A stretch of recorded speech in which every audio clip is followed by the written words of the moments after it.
Thank you ma'am, thank you so much. Honestly if I have to say something, నిన్న ఒక 6-7 singers who are also very popular in the film singing area and are very interested in independent music చేసే interest ఉన్నవాళ్ళు కలిపి ఒక చిన్న conversation లాగా చేసామన్నమాట. ఏది అడిగినా వాళ్ళు నాకు ఆ క్యాసెట్లు, సీడీలు, పాత ఫోటోగ్రాఫ్స్ అన్నీ ఉన్నాయి అక్కడ. కబుర్లు చెప్పుకుంటున్నాం అవి చూస్తా నేను ఇంట్లో. Very casually it was just hanging out లాగా చూస్తా అంటే, అక్క ఇది ఇట్లాగా అది అట్లాగా అని ఒక్కొక్కళ్ళు ఒక్కొక్క కథ చెప్తున్నారు దానికి సంబంధించి. When they were in college, school, ఇంకా చిన్నవాళ్ళు అంతా చెప్తున్నారు. నేను ఒక పాయింట్ వచ్చాక ఎవరో అందరిలో చిన్నోడు వాడు మాట మాటకి నేను ఆ టైంలో 4th క్లాస్ ఇంకోసారి తెరిసామంటే నోరు కొడతాను నేను అని చెప్పేసి it was a very fun conversation.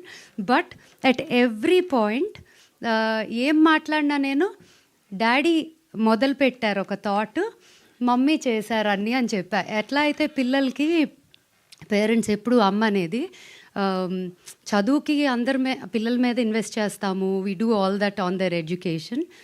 This is your passion and I think you're good at it, so నా investment on you will be on your music అని చెప్పి the first gift she ever gave me was the first album Hai Rabba. అలా వచ్చింది. అది హిందీలో రావటం, తర్వాత తెలుగులో రావటం, ఆ తర్వాత రెస్ట్ ఇస్ హిస్టరీ అందరికీ తెలుసు. ఇంటి పేరు అయిపోవటం.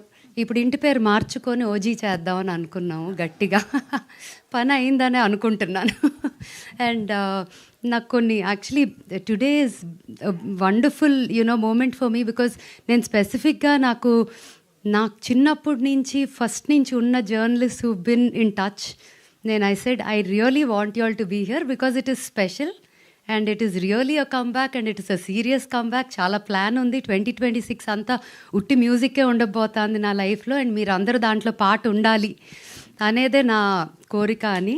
అలా మూర్తి గారు, జీవి గారు, మీరు అందరూ కూడా ఎవ్రీ వన్ పేరు నా everybody that is here. I'm so glad all of you are here and it's very special. In fact నాకు జీవి గారు ఎప్పుడు చెప్తారు, ఆయనకి ఫస్ట్ ఐడల్ బ్రెయిన్ ఓపెన్ చేసినప్పుడు వెబ్సైటు ఆ కల్చరే అంతా లేదు. He was the OG in that, right? So when that happened, first invitation mummy Hai Rabba లాంచ్కి పంపారంట అఫీషియల్గా. సో ఆయనకి it was his first invite ever for an official launch of a song or a movie or anything of that sort అంట. So అలాంటివి ఈ 25 yearsలో ఎన్ని మెమరీసో from I grew up with these memories and thanks to all of you for being here. It's very very special.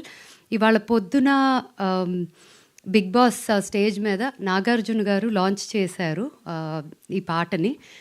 Evening ఎపిసోడ్లో semifinals episode I think today, this evening is going to be telecast in the night, today's episode.